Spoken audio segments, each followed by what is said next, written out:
Welcome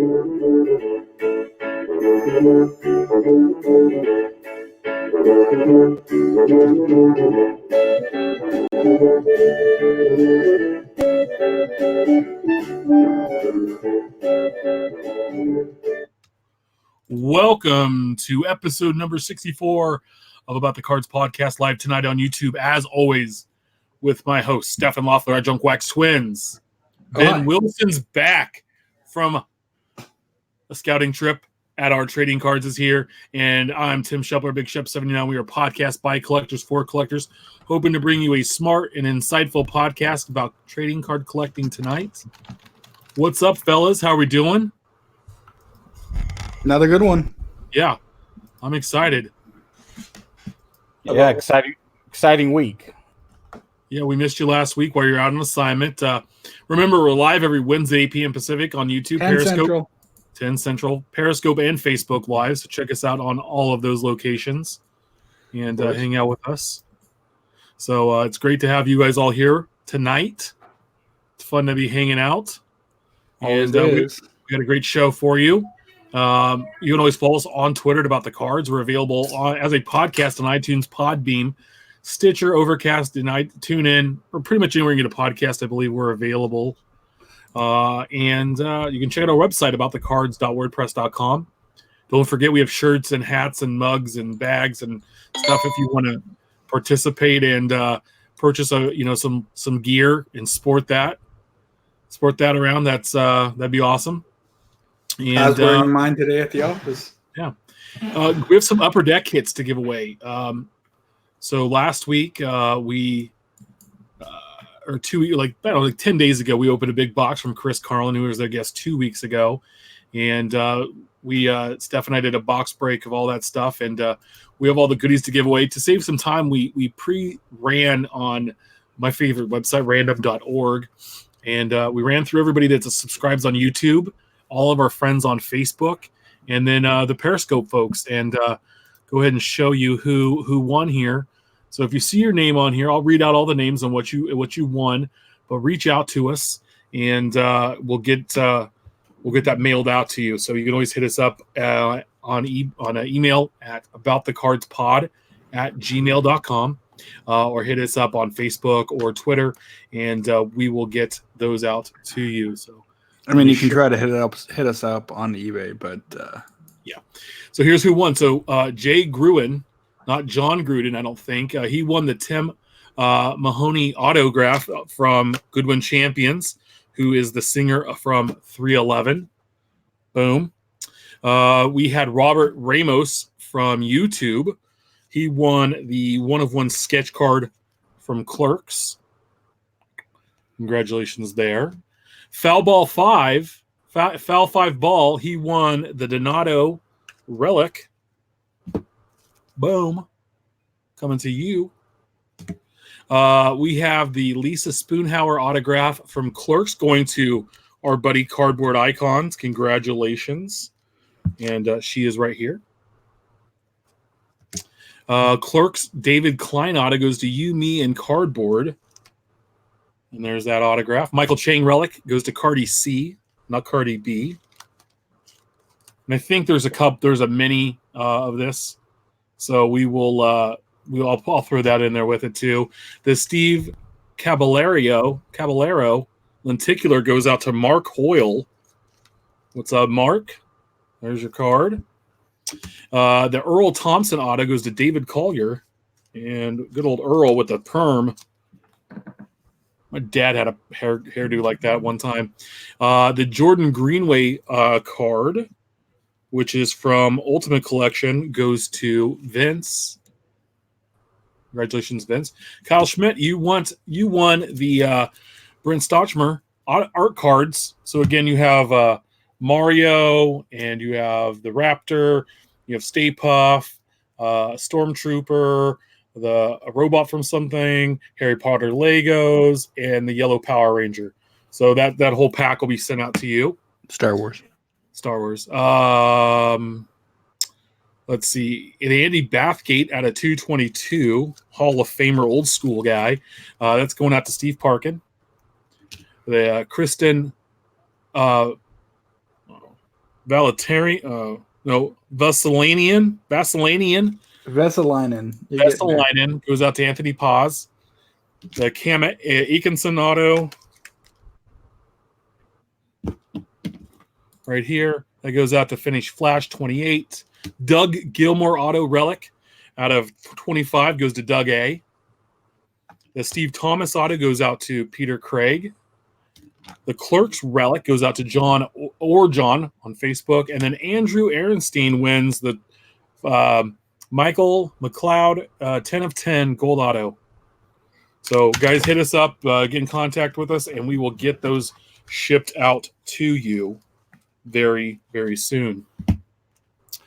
So I appreciate you guys hanging out while we did that, but I appreciate everybody that follows, and we all appreciate everybody that follows and listens to the podcast and shares it.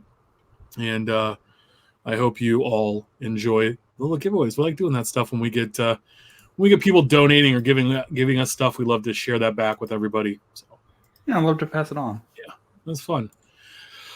Oh man, the week that was. We're just gonna hop right into it. Last week's releases, Topps Living Week 78. You know what? Before we start, Steph sent me a note here. Yeah, we should remember today is September 11th, 18 years ago today. I think anybody that's probably over the age of what, Steph, 5 or 6? Probably. You probably remember what happened. I happened to be my junior year in college and had a little too many beers the night before, watching the Monday Night Football game. And Ed McCaffrey, actually Christian McCaffrey's dad, broke his leg in that Monday night game. And so I woke up to our phone ringing. Our buddy Mike Magliola gave us a ring and said, "Hey, dude, you guys got to turn the TV on. It's super early." And I was stuck to the TV for days. I ditched school for a couple of days and did that, and that was crazy. So, so everybody that lost someone in that tragic terrorist attack, or since then because of all the fallout, it's one of those things like, every generation I feel has, like, you remember your date, and some generations have more than others. Like my grandma can remember when she was alive, she could remember Pearl Harbor, JFK, 9/11, Martin Luther King, and she lived through all of those. Think of that. All of them she could remember like they were yesterday, even in her old age. So. Yeah, that's kind of our event. I mean, it coincided with us being in Japan at the time, and I was like, and your dad in the military. Dad in the military, 7, 8 o'clock at night, ex-infantry, wondering what's going to go on, what's going to happen. Of course, the base got shut down for like 2 weeks straight. Nobody could leave. Nobody could enter outside of groceries and minimal job work. But fun, not fun times. Yeah. Not at all. You still with us, Ben? Yeah, I was just listening to the show. You guys can hear me okay, right? I'm on a new setup this evening. Yeah. No, I remember that morning I had just gotten to work. I was commuting with a friend of mine, and we were just getting ready for fantasy football. I mean, we're dealing with all the fallout from the night before the weekend that was, and we're talking about it, and then we get a phone call from his wife. She's like, "Dude, you'll never guess what happened. Are you guys okay?" And this was still early on in the day and age of the internet. Not everybody had access in the same way as we have today with our phones. And with us being so close to San Francisco, we didn't know what this was that early. And state capital here in Sacramento, we didn't know what was targets and if this was going to be all over the country or not. So I remember both of our wives at the time pleading for us to come home. And we ended up staying there all day and just kind of tracked it on the radio and a small TV that we had. But it definitely was one of the scariest days, if not the scariest day that I can remember. Yep. No, I mean, my sister was in San Diego. She's a freshman down there at San Diego State. And, she was like, they didn't do shit. The city was like locked down because you have the Navy down there. You have the Marines. Sure. There's a lot of military base, folks in that area, and it being, a target and exposed, you never knew what was going to happen. So it was one of those. And you're not that far from the Mexican border, and No. and again, you don't know what this is as of whatever it was, 8:10 or 8:15 in the morning Pacific time. What's going on? Are we supposed to be looking out for this nuclear shower of bombs? Because as of that point, it was just a great unknown, and it was scary for everybody, regardless of where you were at in the country. And then, of course, our hearts and prayers and everything out to everybody in New York and the surrounding areas, DC, the Pentagon, and everything that were affected by all of this. Yep. Pennsylvania, yeah. Pennsylvania, and all and everybody got crashed. sports just stopped. And I remember the NFL guys had a vote if they were going to play that following Sunday. They took the week off. It was just a very surreal time for the entire country for a while, but really for 2 weeks, it feel like the whole world just took a time out. Everybody kind of didn't care really what else was going on in their lives. It's this moment frozen in time. It's very surreal to think about now. And it's hard to believe that it's been 18 years. Yeah. I mean, once the Cubs says all those kids that were born then now are graduating high school. Yep. I mean, it's not on the same level as certain assassinations, whether you want to talk about, John Lennon, Martin Luther King, and other, JFK, which you had mentioned, the death of Elvis Presley or Michael Jackson. John Lennon, iconic people who have passed or were assassinated. And they're just iconic times and markers in our lives. And it's hard to believe it's been so long, because for any of us that were alive and old enough to remember that, it seems like just yesterday. Generation before could probably say the same thing about everything else we've mentioned so far on the show, that where they were at those days. Yep. Yeah, it's kind of one of those mile markers, if you will, of pre-adult and adulthood. I mean, I was 12 or so, 11, about to be 12. And that was one of those first instances of, so old. Whoa, those, there are other things out in the world, and much more major. Yep. And it's weird. I traveled the week before to Vegas for a buddy's 21st. And then I've traveled a few months later, and how different both experiences were. So I'm sorry, 13 about to be 14. Math. I'm glad you're good at math. Well, guys, let's get into the week that was. We were here about talk about men on cardboard. Here we go, guys. Remember Ruben Rivera? What a stud he was going to be for the Yankees. Did some things, stole stuff from his teammates or whatever. What's up, Dan from Korea? Hello.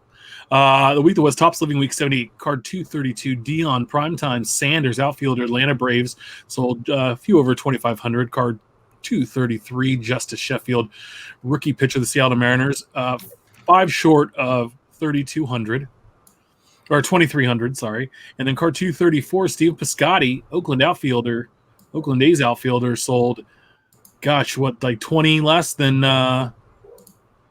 Sheffield, and they are the 2 worst selling cards of all time now. And this is the worst week we've had ever. Did you pick up a Piscotty, Benjamin? I bought my Piscotty and Deion Sanders from our friend over at Topps Living Stat, where I buy all of my Topps Living cards now, and my dad buys all of his Topps Star Wars Living cards from. I was surprised Piscotty sold that few, just because I figured, you're pulling from the St. Louis fan base, but also maybe some residuals from the mom had passed away from ALS, and I figured he might have got a slight bump from that, but obviously. Yep. Remember to check out at Topps Living Stat for a full breakdown of where these cards fall respectively in the set by team and by position. We also had 2019 Topps Luminaries drop last week, and Ben, you brought this up. There was somebody that pulled a 50 auto card out of Luminaries. If you haven't seen, I'm assuming Steph's going to probably try to pull it up to show everybody. But if you don't have the video feed, you got to Google this thing or go on Twitter, Facebook, wherever, because I'm sure it's in a Facebook group. The About the Cards Twitter handle can find it and share it. It would cover my mantle from left to right. What would you do with something like that? You cut it up and sell it individually. Right. Once a couple, Ben wants to know if you think Piscotty is the reverse Mark McGwire. I'm not 100% certain I understand the question. Well, Piscotty went from the Cardinals to the A's, and they both wore 25 for the A's. Oh, dumb. No. Yeah, sure. Don't call him dumb. Just because he's a Cubs fan doesn't make him dumb. No, because we have other friends like Bo, who's very intelligent and also happens to be a. See, now the cost of my. Well. Yeah, your cards just got dinged. They got dinged and doubled. Yeah. 2019-20 Panini Contenders Draft Picks Basketball, the greatest product ever. $5,000 a box. And then 2019-20 Upper Deck O-Pee-Chee Hockey released. Yeah, here's that card, dude. 50 autographs, 1 of 1. I mean, how do you not know that's not in the box? This should be like your only pack. Well, I think it's only 1 pack per box.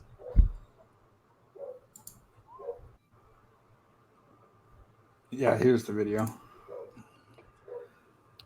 Home Run Kings. Is that thing closed? Oh, who knows? Good Lord. Maybe literally the size of a brick. I mean, I know we joke about 90s cards getting caked and bricked together, but okay, how's Cal Ripken on the Home Run Kings thing? That's some shit. So look, let me ask you this. Let me ask this. Yeah. What does that card sell for? Nothing. It's not. You can't sell it. There's not going to be there's a picture I'll think it is. There's not going to be anybody that buys that thing. Unless you're going to cut it up. I remember they had one of these a few years ago.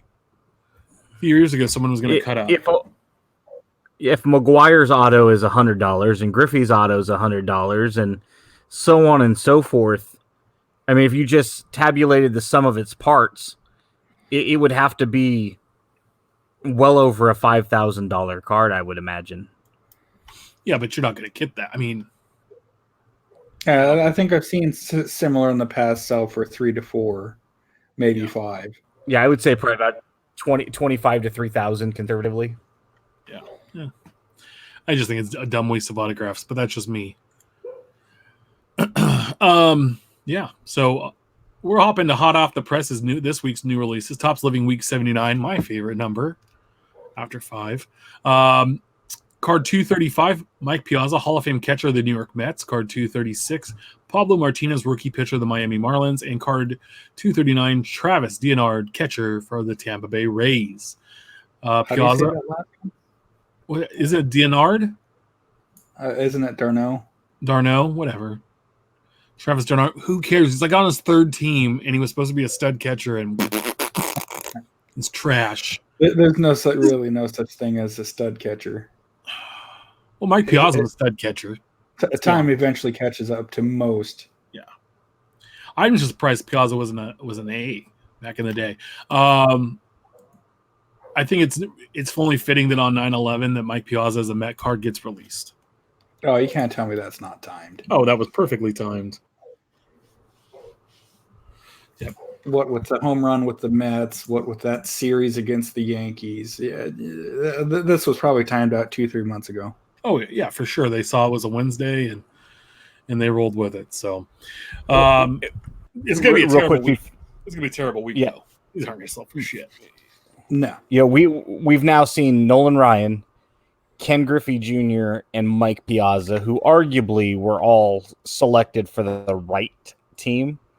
but a very good argument could be made for all three of them to be on another team. Sure. And, when we were talking about this, Griffey as a Red Go was ahead. not good, dude. No, but He'd be in he the spent Red Sox. he spent a long time there. He was a hometown kid. I mean, there would be a market for it, is all.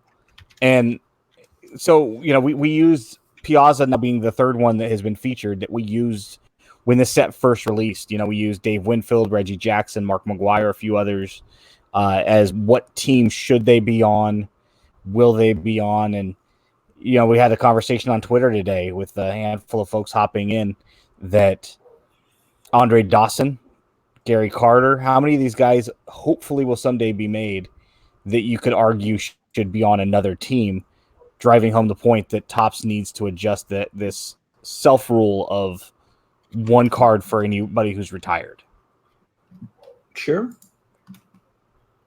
Yeah, I don't think anyone would complain with Piazza as a Dodger. So yeah, No, but he was he played longer for the Mets. His stature is probably more cemented as a Met. I think collectors all think of Piazza as a Dodger because of his rookie cards, right? But his career-wise, he was more successful as a Met. Sure. But if collectors, just to go out on that tangent, if the collectors identify him as a Dodger, and get this is a card, wouldn't the logical thing have him as a Dodger? It's if you waited a year or more and then re-released him as a Dodger, Nolan Ryan on any of the other three teams, so on and so forth, there would still sell. I'm still mad about Machado on the Dodgers. That's just dumb. So. Well, and that's the thing is Machado could be a Padre in a couple of years from now. If he were to get traded to another market, say the Yankees or the Red Sox, he could technically have 4. But Nolan Ryan can't have 4 despite the fact that Can we get some other guys in, though? That's what I want. That's all I want to know. I want some other guys. That's why I don't want to see duplicates to anybody right off the bat. Anyway, I'm just saying we're spending too much time on a set, and especially a week that's not going to crack 7,000. That needs to happen. Yeah, the week that was when he hung out with the Marlins for 10 games or whatever it was.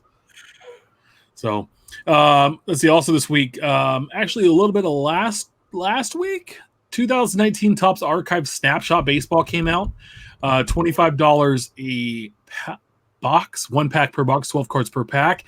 You're going to get 1 autograph and 1 black and white parallel. It's a 50-card base set. Archive Snapshot is an online exclusive available only through the Topps website. This is made up of today's top stars and several key rookies, and there are also some retired stars in there. Similar to past Topps Archive sets, this really doesn't necessarily have the biggest names from the past either. There's some all-stars who didn't get a ton of widespread hobby love outside their local markets, such as like Steve Sachs and Vernon Wells.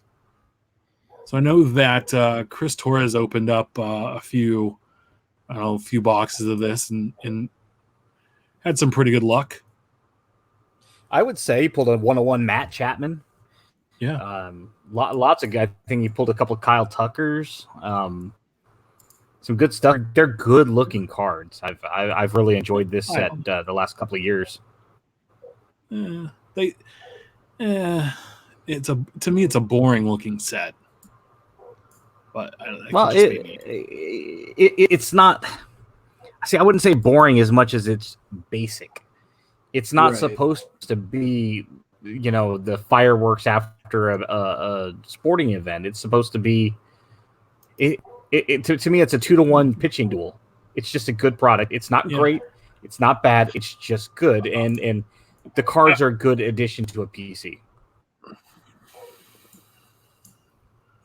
Okay. I'm not sure. I think they have too many online products. I don't disagree with that. I feel like every few weeks they have an online product. Speaking of, 2019 Panini Black Football had a release date of the 4th, but it really wasn't mentioned. I didn't see it anywhere. So last week we didn't talk about it, but I saw some people asking it this week. It's $160 a box, 1 pack per box, 5 cards per pack. You're going to receive one base card. You're also going to pull one rookie patch autograph, one additional autograph, one mem card, and one parallel in the box. It's a 120 card base set. It's Panini America's online it's a Panini America online exclusive product. It's the first release of the line on its own since 2013. Every card in the product is numbered to 75 or less. The rookie patch autographs have white signatures on that dark background, and select base cards have autograph versions numbered as high as 50, but some of them are less than that. So I think this product looks just killer. Sure, definitely stepped up the design. Just look at the base card. I mean, they're ridiculous, man. Like that right there, that Zeke, that is a cool card. I hate the Cowboys. I don't think Zeke Elliott looks like a what do you call it, an Ewok, but that's a hell of a good looking card. Panini is absolutely killing it this year. Every product thus far, and Black, Obsidian, some of these other products are just, I mean, to the point where as a non-football card collector, it makes me almost consider buying some. Yeah. Sure. I mean, not exactly my favorite player on the world, and especially not with the rivalry week this week, is what I was trying to say. But that's just a gorgeous card. With the moon photography in the background and the gray tones on the card itself. Midnight signatures. Yeah. Who else is in that? There's a lot of well, I guess in football, when we had Chris on from Upper Deck a couple of weeks ago, we had talked about the relics in hockey, and he's like, it's more a reflection of hockey that they just have great jerseys and cards like that. Aaron Rodgers, there are certain colors, whether personal favorites like mine, the Jets, the Dolphins, Packers, they just look really good, especially on that really subtle backdrop with the moon. It's black, it's gray.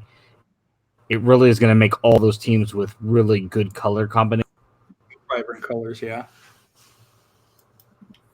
Yeah, so that it's nice. Another online only product. Here we go. 2018-19 Upper Deck Premier Hockey. I think this is one of the last hockey releases from last year. Drops today. $200 a box, 1 pack per box. 6 cards per pack. You're going to receive one rookie autograph patch that's on acetate. It's an acetate card. 1 additional autograph. 2 mem cards. 1 tier 1 rookie card, and 1 additional base or rookie card. It's a 100-card base set. Upper Deck is advertising a cheaper suggested price over last year's release, and part of that comes from a reduced box, and that's 1 less hit per box. So price came down, you lost a hit. Regular base cards and Legends subsets are numbered out of $199. Base rookie cards come in 2 tiers, numbered out of $299 or $199, and each box has 1 or more of the common rookie plus a second card that's either a vet, legend, or a rookie that comes in a tougher tier. So you could get 2 rookie cards in your box. Now, you want to, after the show, Tim, you want to look up, I know you're not much of a hockey guy, but look up that draft class, the 03 draft class. Was that Sydney and Ovechkin? No, that's, I think, 04 or 05. But the 03 draft class, I mean, there's Hall of Fame talent near the top, and there's like 50 All-Stars. It's among the best in hockey history. So it's kind of like the basketball draft from that year. Kind of. Yeah. Marc-Andre Fleury was the first pick in the draft. Eric Stahl, Nathan Horton, Nikolai Zedov, Thomas Vanek, Milan Michaklin, Ryan Suter, Vanek, Suter, Phaneuf, Jeff Carter, Dustin Brown, Brent Seabrook, Zach Parise, Ryan Getzlaff, Brent Burns, Kessler, Mike Richards, Brian Boyle, Corey Perry, Patrick Eves. That's just the first round. You also got Louis Erickson, Patrice Bergeron, Corey Crawford. I'm skipping around. Jimmy Howard. That's if I remember right. Yeah, Joe Pavelski got picked all the way down in the 7th round. Oh, Joe Pavelski of the Chokes. Tobias Enstrom, Dustin Bufflin, Yaroslav Halak, goalie, late round draft pick. Excuse you.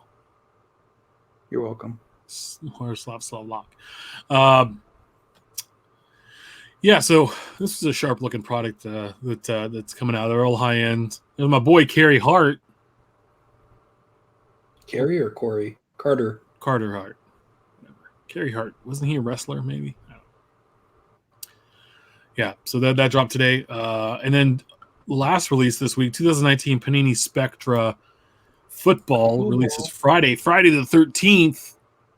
Ooh, Yes, it is. Spooky. $395. That price point's spooky. $395 a box, 4 packs per box, 4 cards per pack, 4 autographs, 6 mem cards, 1 insert, and 5 base and/or parallel cards. It's a 240 card base set. All base cards are numbered out of 99. Look for on-card autographs. And there's this cool Super Bowl champion signatures. It's only for players that have held the Lombardi. I think Gronk is in the preview here, and supposedly they're going to be all holding the trophy on the photo. Mm-hmm. That's kind of a neat spin. Yeah, sure. A lot of color on these. Mm-hmm. Yeah, so Spectra does a good job of popping. They, in all the products they release. So, well, and they're a thicker they have the nebulas. Card. Yeah, and they have those nebulas. The 1 of 1 nebula. Oh, it's out of 2 in football. 2 this year. Yeah, the neon, the orange neon, the blue neon. They're phenomenal. I mean, they were part of the Panini Chronicles baseball checklist, and I was quite impressed with what they look like, the thickness of the card stock. They're really nice this year. Yeah, our favorite product, Chronicles, which we did have the review this week from our boy Brian Flynn. He posted a couple reviews on the site this week, so go check those out. Yeah, and then we added some checklists today. What's brewing next week's release is Bowman Chrome 2019 Hobby and HTA, which will be different. We'll talk about those next week. 2019 Panini XR Football and 2019 Panini Flawless Collegiate Football all drop next week.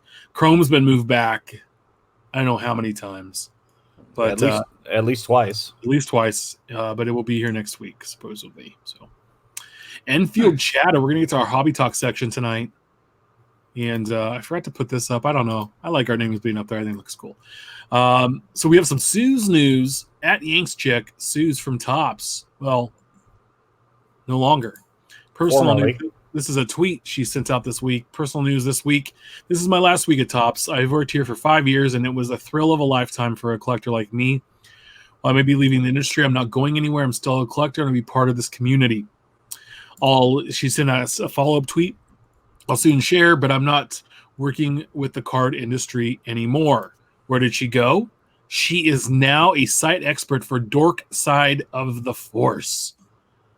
And if you understand any of that, it's Star Wars related. So congratulations to Sooz. She's doing something super cool still.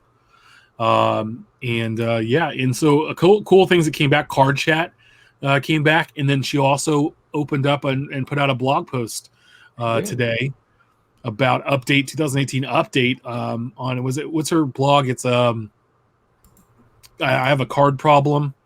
Yep. Yeah. So she was one of the first industry related people that I recall having a lot of early interaction with. Yeah.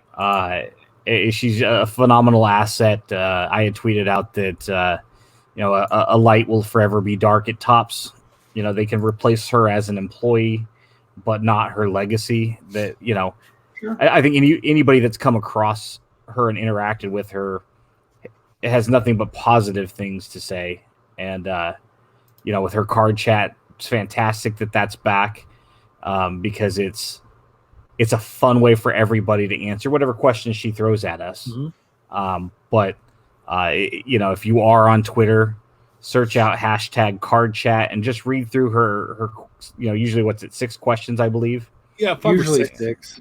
She might throw a follow-up, but yeah, just read through the answers and it's a great way to get involved in debate with people whenever their answers are. It's a great way to just start responding to people, whether you know them or not, and create debate. And that's also a great way to get to know newer people that are worth following, because usually the same people will reply each and every week.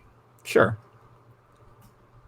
Well, and there's a lot of expanding the hobby, and I know that's really what her intent is to get us talking as a collection of collectors, and it's always fun. And I'm glad that they're coming back, because there's always usually good 50, 60, 70 responses per question. The sad part about it is I think that she was such a good face for Topps. She's probably one of the most popular people there, and she was like having one of us on the inside. Sure. And had our voice. I think a lot of us felt that our voice was being heard through her there with Topps. And now with her being gone, what does that look like? And can they? There's not really replacing her. I mean, somebody else will probably have that role, but will we have somebody there like we look like as an ally, a rallying point for all collectors at Topps? I don't know if that happens ever again. I think she was one of the only people that work, at the industry level at a card company that I guess, was one of us, if that makes sense. Well, if you look to Chris with Upper Deck, and you look to Tracy at Panini, there are accessible employees within each organization, people that will interact with collectors. But I think you hit it on the head. She did feel a little different. And I don't know if that was just because of her role with Topps is different than some of the other ones I've mentioned or other ones I didn't mention. But she collected and she shared that with us. Yeah, she talked about it. She was involved with it. Yeah, just like, rest in peace, George Nadeau from Cryptozoic was very active. And if you had questions relating to any of Cryptozoic's products, he was always there. And I think that her accessibility was so, it's almost like I could call one of you guys and you're going to answer the phone. It felt like that. And the fact that she worked for Topps made it good for all of us. We could all almost, vent to her and she would point us in the right direction. If she could help, she would absolutely help. And whether that's replaced or not, who knows? But again, like I said, you'll replace the employee. They'll find somebody to replace her, but you're not going to replace her. Yeah. Nope. So sad to see her go, but congratulations on, moving on to your professional career. And, I started following on Dork Side of the Force. I didn't know it existed. So, and Star Wars guy. We're definitely looking forward to see where she lands and what she's doing next, both professionally and with her own hobby collection. I know she's trying to sort out her Jeters. So yes, and actually, her is that 94 Collector's Choice, the A-Rod, all of the different back variations. Mm-hmm. That's one of her favorite players. And let's not fail to mention, she takes this new job and immediately Card Chat comes back. So if we end up getting her back more active in the hobby, now all of a sudden we benefit in a different way by having her more active. So, hey, fantastic for her and her family. We wish them the best, and we're excited to see what the upcoming weeks, months, and years have for her, and her family. So her, Dan, and Little Tyke, So last week we talked about this 2019 Panini draft pick contenders Zion Williamson 3 out of 5. It was on eBay. It had 258 bids with like 4 days or so to go when we last had the show, and it was up to $99,990. Well, it got relisted because it obviously didn't get paid. This time it only had 58 bids, and it sold for $3,900, which is a more reasonable price. So I guess that's a more realistic point. I mean, that's still a big number, but you're talking about, $96,000 difference in price from 1 week to the next. So for somebody that works in Excel a lot, you miss a zero and it's kind of a big deal. To me, this is laughable because, you know, you lose that 0 and you're talking about life-altering money for most of us versus a nice vacation. Yeah, nice vacation to Disneyland. I mean, you know, if you live out in the Midwest or so, I mean, you could buy a couple houses with what that sold for the first time around. Yeah. Here in California, we could pay our property tax for a 6-month window. Yeah. You know, so for me, it's still he's not in his New Orleans uniform. So if you're a Duke collector, I guess that's cool. You know, he's not in his NBA uniform. I don't know. The card doesn't do. Yeah, I don't know. There's more stuff coming out that's going to be more collectible than draft pick contenders. At the end of the day, we're going to look back at all the people that spent $300 on a $130 box and laugh at them. It's numbered out of 5, which you could argue makes the other 4 more valuable because there's 1 out of circulation. But the bottom line is this isn't a superfractor. If it was a superfractor, I'd be like, yeah, okay, whatever, $4,000 to somebody who's got more money than us, whatever. Yeah. But to me, $4,000 on this guy before he's played. I mean, let's start naming the baseball players and basketball players and football players that have come before him. Grieve, Todd Van Poppel. No, I didn't just name all the A's. David Clyde. Real quick though, who is he as okay? If you're going to comp him to an NBA player, past or present, there's only 2 names that really come to mind when I look at his gameplay. One is the round man of rebound, Charles Barkley. That's the only one, but go ahead. And the other one's Grandmama, Larry Johnson. Larry Johnson did not have a shot, but he was powerful and had dunks and was flashy for a while until his athleticism got lost because he got a little thick. Well, Charles still could play through the thickness, and he actually thinned out throughout his career. Johnson had knee injuries too, didn't he? Mm-hmm. Yeah, he lost athleticism. He started having injuries, and then he got a little heavy. $84 million contract he signed, which now looks like chump change. Really slowed him down. I'll buy Larry Johnson. I mean, I think that Barkley is getting the most comp.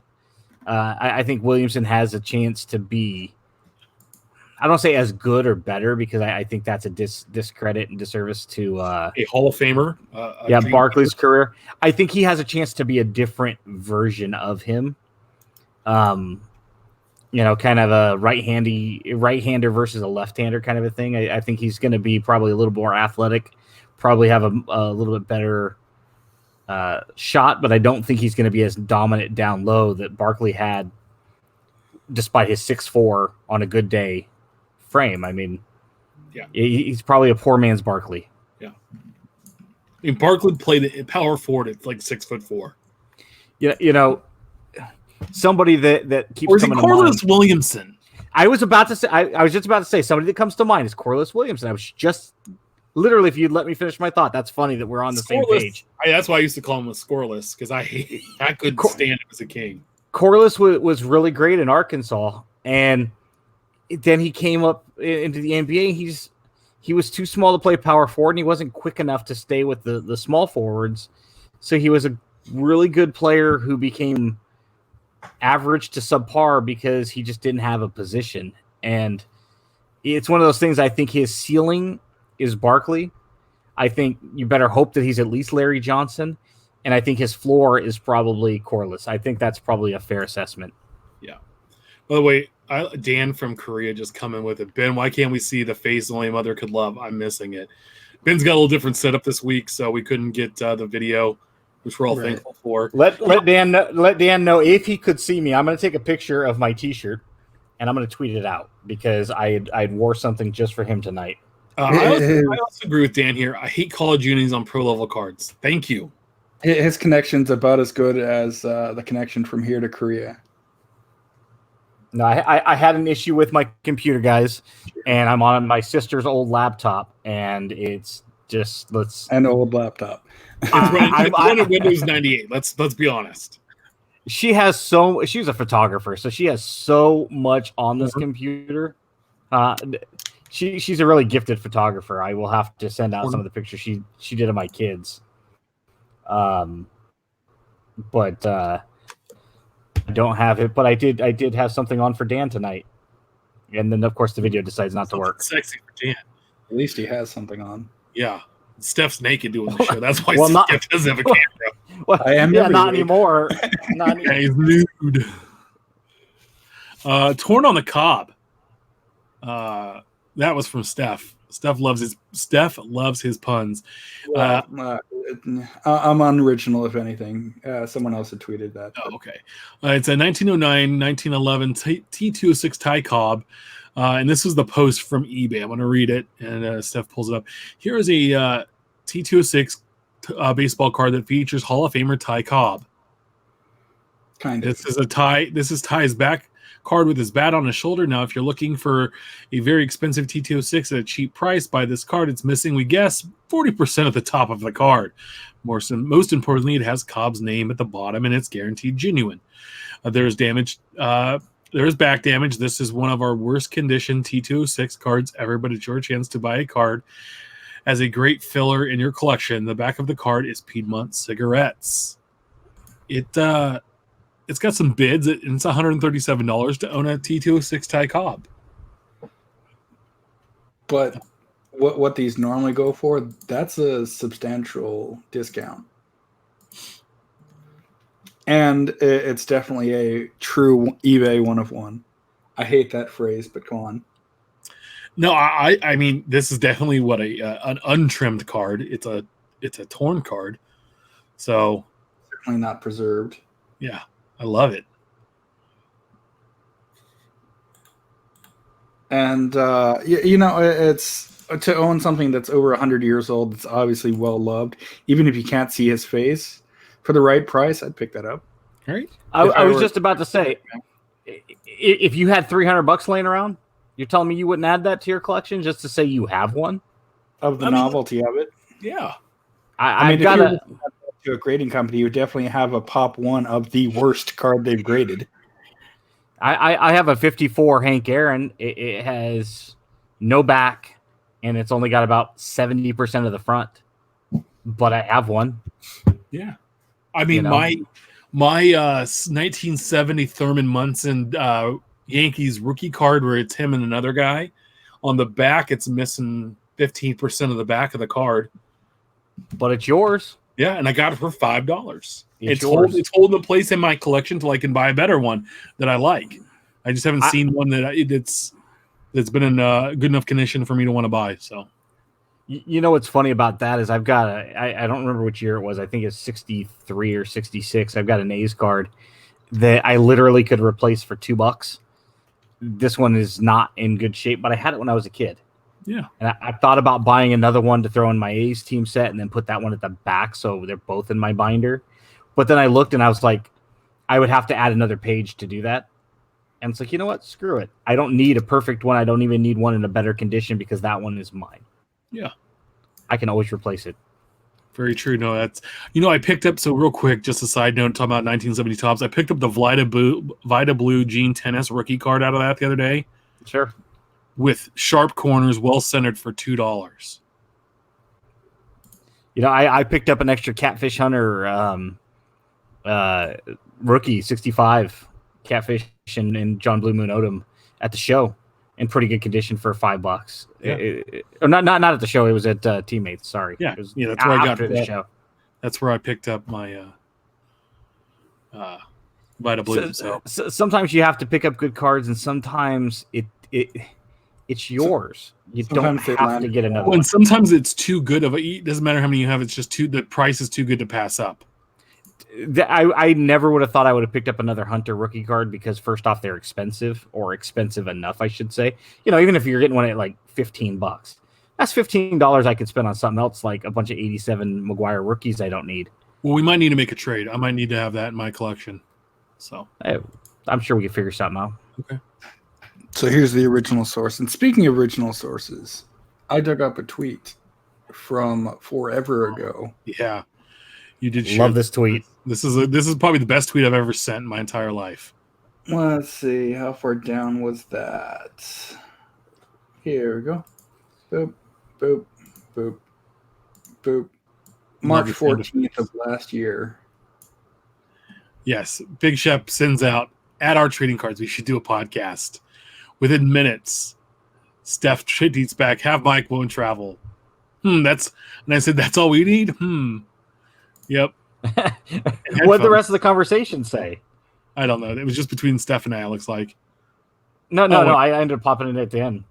No, you're right there. I had a podcast ready to go, and then something about you. What websites to you? I got sick. Oh, that's right. I was part of the 3-point conversion. My buddy Raphael Haynes, who's blowing up. He's constantly interviewing. I think he's on the local radio in Atlanta now. But his stuff's going nuts, and he's going to have me on to do just an audio only podcast throughout the baseball season, once a week, talking about anything under the sun. And it was ready to go. I did one episode, and then I got hospitalized. And I don't know if we had conversations before that or what, but it's kind of cool that we have the tweet to save forever. Yeah. For what it's worth, I have an upgraded monitor, but I'm essentially wearing all of that right now. The mic, the desk, the headset. The pins. And well, it's a drink coaster. It's all metal, steel. I have it on my desk at work. Hey, it's just kind of funny. It's just kind of funny to see that tweet, and because we've talked about the origin of this show on the show before. Yeah, and it's kind of cool to see on the 18-month anniversary. Yeah. Real quick, Aaron K. The next show at Crayon Plaza in Sacto will be October 26th. That's so come by and say hi. We'll be there. Hopefully, we'll have a table again. And Cardboard Icons, real quick, as you hop in, Ben Aguirre, you won tonight. You won the Lisa Spoonhauer autograph. So that's set aside for you. Rest in peace. No, do not send that to him. We should make him come to the Crown Royal Plaza show in October, and we will hand it to him. Maybe he'll get another autograph from one of us.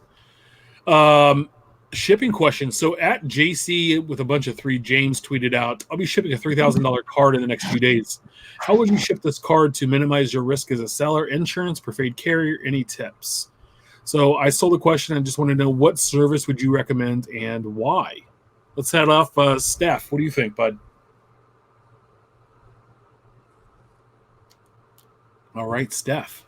Paging Steph. All right, so since Steph went nuts. You can still hear me okay, though, right? I can hear you just fine. Yeah. I don't know all right. Maybe his cat got him. How you doing tonight? Hey, Angela! Due to the size of the cost, I mean, you probably want to do UPS or FedEx, right? Drop a $20 bill on it. Yeah, I would think I would do FedEx or UPS for sure. Well, I sold my Bryant. It was just the redemption, the 2014 blue refract or blue parallel out of 150. I sold that redemption, and I sent it UPS with tracking and signature required. Yeah, so, I mean, you're talking about it goes back to the ones that we see the eBay auctions where it's like $49,999.99 plus $16 shipping, and it's like, seriously, if I bought that, you're going to charge me shipping on top of it? Yeah. $3,000, I think you can eat. You can eat 1% of your sale to send the card. You can eat a $20 bill, and that's really what. Yeah, shit, I might fly the bastard out to the person. If it was local, I'd be like, "Hey, road trip, let's go." Yeah, I mean, when I say local, within 8 hours, I'm driving it to you. Yeah. If it's in California, Nevada's close enough. Oregon's not that far away. If it's Hawaii, sure, I'll take it over there and have a vacation. Yeah, and then we're gonna also watch you while you give us feedback and make sure that you're not going to cancel that order. I would not send it USPS. And by the way, this is my favorite comment tonight so far, even more than missing your face, Ben. Yeah, so you guys see all my cards behind me. I redid my room a little bit, and this big stack here is stuff that I'm hopefully eventually going to give away and get rid of. So now that our friend Ben Aguirre mentioned that, you know who you're starting to look like? Our buddy 1 Million Cubs. You're looking like Bo's room, where it's just this right here. Like, I've had these shelves before. They just got moved. This got moved into the room. So it doesn't matter. Don't try to start making excuses. He copied the shelves from me. Anyway. Well, whatever. yeah, he had no other choice. I mean, you saw that closet of his. Oh, I You know. open up the closet and it's all tipping over, and he probably has a million Cubs and he just doesn't even know it. Yeah. So Steph, I don't know if he can hear us or not. His mic went out. He's actually chatting in the chat, but he's not chatting with us live here on the podcast. By the way, I have my wealth of knowledge behind me right here. My books make me look smart, and all my hats on the wall. So I know that this made you really happy. Topps Heritage High Number release has a mega box release. So from our buddy over at Blowout Buzz, one of my buddies there, the 2019 Topps Heritage, and this is I stole this word for word. He put it too perfectly, so I just did it. 2019 Topps Heritage High Number boxes have dropped as an online exclusive at Topps, and they'll include Chrome cards only found in these boxes. The $39.99 box will include 15 packs as well as a 4-card Chrome pack of Chrome cards for guys that didn't have any, and the hobby standard retail wave of the product. They should also have their own rainbow parallels, and there could be parallel hits just like last time, but no details were disclosed. So this is for all the guys in high number that didn't have the Chrome cards in the previous high number releases. So it wasn't any of the star rookies. It was mostly, some, like, I think it was like Hunter Pence and I'm just looking right here. Kyle Gibson, Brett Gardner, Caleb Smith, Adam Jones, Dan Vogelbach, Dominic Smith, Clint Frazier, Johnny Cueto, Hunter Strickland, Franklin Barreto, those kind of guys. There was only a handful of rookies in here, and none of their names, like really Griffin Canning might be the one that stands out the most of the rookies that were in here. There's like 5 or 6 rookie cards. So I don't know. What do you think? There's a scene in The Office when Dwight and Jim get into some trouble on their performance reviews. Mm-hmm. And Michael is reading them and saying, you're arrogant and smudge. And Jim corrects him and says smug, and he goes, and there's the smudgeness. I literally was having a conversation a couple of days ago, and I don't remember with who, so I apologize if you're listening, but we were talking and somebody had said, like, there's going to be a mega box all next year. And basically kind of poking fun at me because we've talked about this before and not liking all these mega boxes. And no sooner did I have this conversation, the next day we get this, and we have Heritage High Mega now, and it's just like, and there's the smudgeness. We were just talking about it, so now we get a mega everything. You want to talk about the only thing worse than archive signature is mega anything. Yeah. I mean, literally, you guys had given me a bunch of cards, and there's a bunch of stuff that came over from Steph. Mm-hmm. And I pulled out just a couple of the cards, off the top that I knew I might not have. And there was a purple AJ Puck refractor, and I had built the rainbow. Oh, And that I'm was like, from me. Oh, was that from you? Okay, so Mm-hmm. I was like, oh, I have this. And then I'm like looking at it again. I'm like, dag nabbit, that's the mega. So no, I don't have it. So I needed it, but I was like, I built the rainbow. I have this. I should have had that one, but no, it's not Bowman. It's not Bowman Chrome. It's Bowman Mega. Yep. It's good times, man. There's so much stuff. Yeah, no, it's gross. So you just flashed that question or that comment from Ben about the fact that we knew this was coming because Heritage Base had it. So at what year do we really see this for every major hobby and retail release? I hope. I mean, we're looking at. Bowman Mega was fine. Okay, we'll deal with it because it's Bowman. And then you had the holiday ones, and now you're having. At what point? I think Sooz had something in the card chat this week. They had made a comment. What are the companies doing right? And this is what they're doing wrong. This is not it. Yeah. It's funny because we and I know this is way off topic, but there was a young lady on Twitter who had made a comment towards Panini because of the career and the stat line parallels. God, those are we stupid. And we had shared it, and I had asked sincerely, like, is she newer to the hobby? I wasn't trying to be combative, and this was a private conversation between the three of us. And the reason for me asking if she was newer to the hobby, because first off, I didn't know. And it really just came down to, this isn't anything new. You know, parallels are all it's a parallel, right? It's just a different version of the same card. Yeah, but there was the only difference was that tiny little silver number that goes the opposite way of the card. Correct. And the serial number. These frequently get missed at work just because it's easy to go doing a bunch of season ones and then get flipped up with a career one. And my thoughts, like 406 out of 406, then was out of 413 or something. It's like, how dumb is that? I've got it featured. Yeah, my comment to you guys was, we need checklists before we can start worrying about excessive parallels. We can't get the most basic thing from a major company.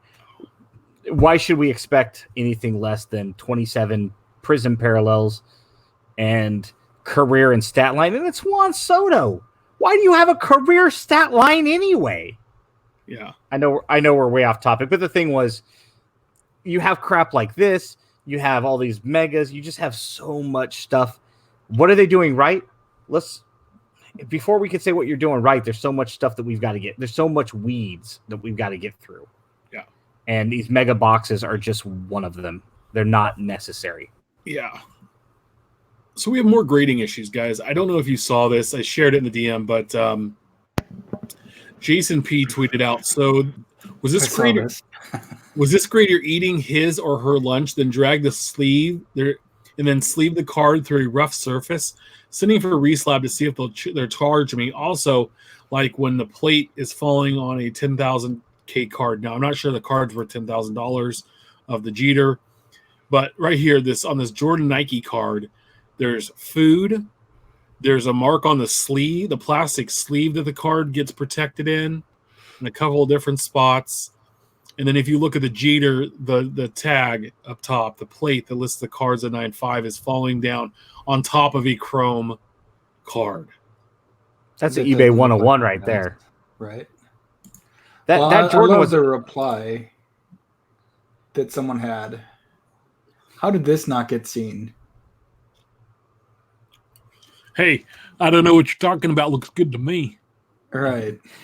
Yeah, that Jordan was a 9.5. Imagine if it didn't have food on it. See, listen, I was just out grading, and it looks real perfect to me. What do you think, guys? Okay, but so if the slabber doesn't get it, you think the person that was shipping it out might have seen it? I mean, come on. No. Someone had to have seen that. One and the same. By the way, that dum-dum that runs PSA, that's Beckett. But the dum-dum that runs PSA, his little corner thing this week was funny. He's a big dork. So, anyway. Well, now we know we're going to end up on the forum, and he's going to have some nice words to say about us. Yeah.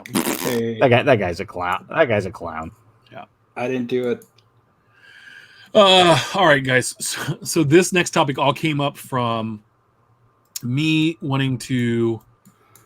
I was sorting my my Giants team cards, and I came across. So I'm going through the different decades, and I got to the 2000 2009s, and I'm like, yeah, this is the ugliest decade of cards. So I put out a poll yesterday to say, like, hey,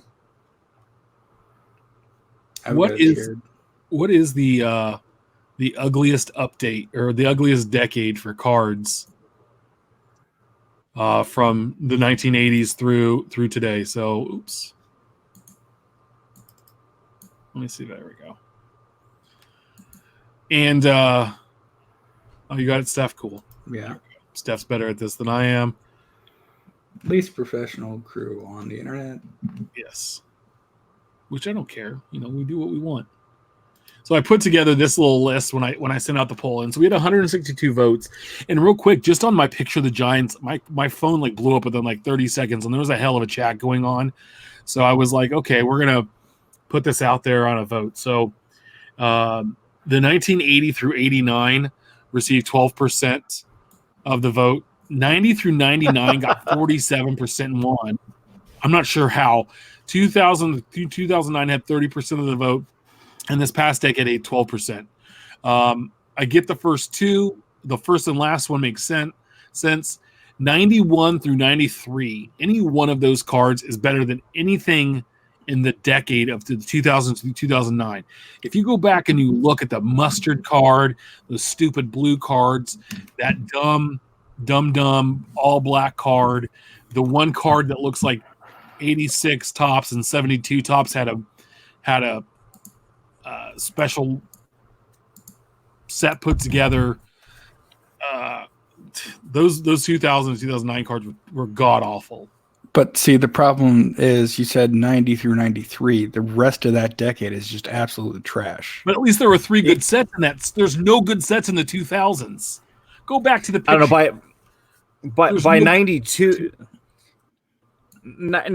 you started going down the hill. 92 is subjective. 93 is, that gets progressively worse. I actually like 2000, 2001, 2003.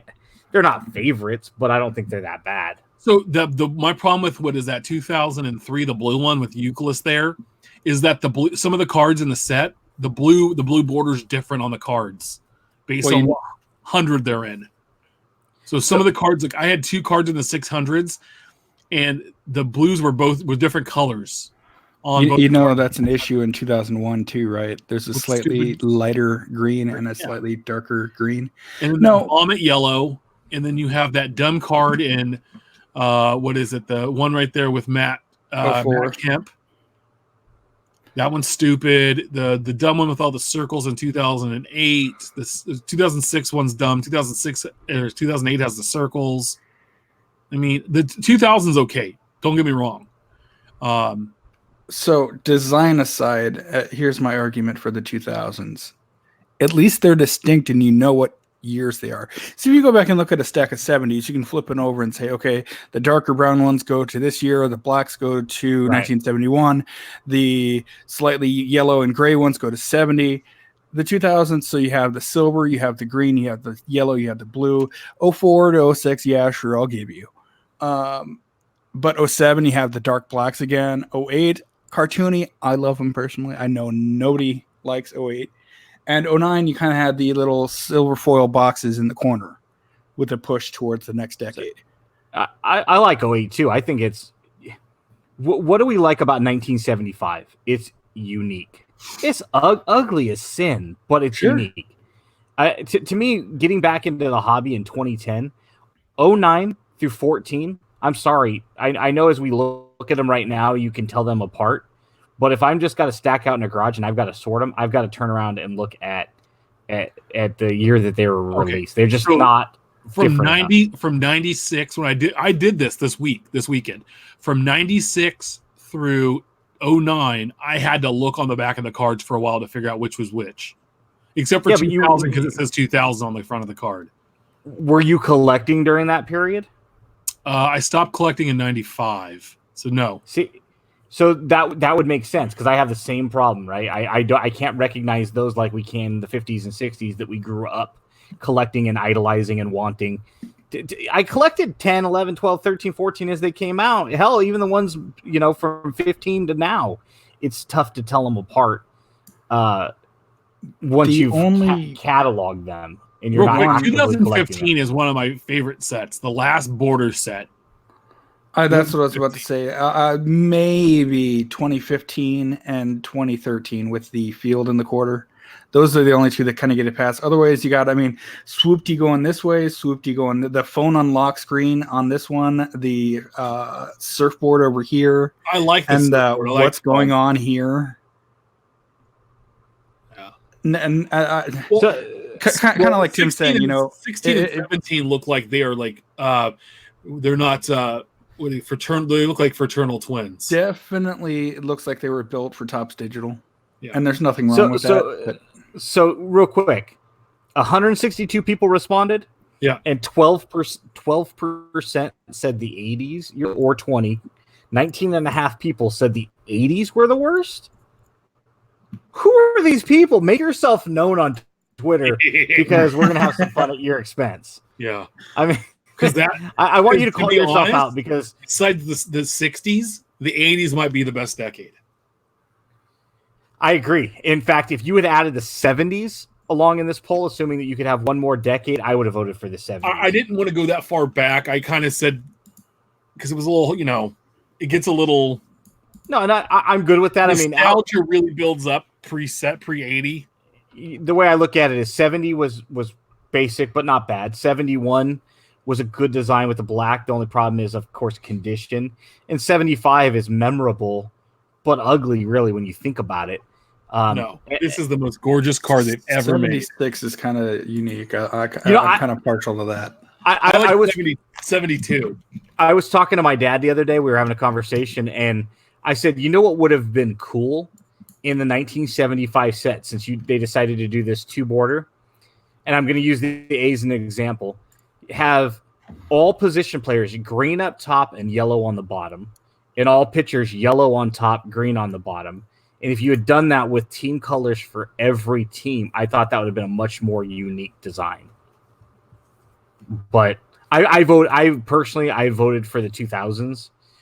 Even though I like some of the designs, I voted for the 2000s mostly because I wasn't collecting there. So I don't have what you said just now, Tim, that personal nostalgia.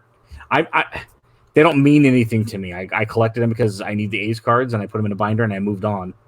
So if you had to pick 1990 tops or 2015 tops, I think one's the dad of the other one, right? Sure, probably. Yeah, and I mean, they look so similar. It's. Yeah. And 2018 was solid. I think it's a nice, clean design. Yeah, I mean, what though? And everybody, there we go. Everybody's talking trash about 2020. Wait till it's in hands. I think it's going to be one of those we look back and I think we prejudge it because people hated 15.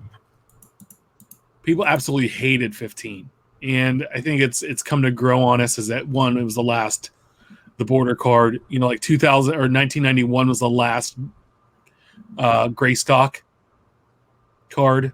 So before I had the glossy finish. I forgot what it looked like already, so I'm gonna have to Google it.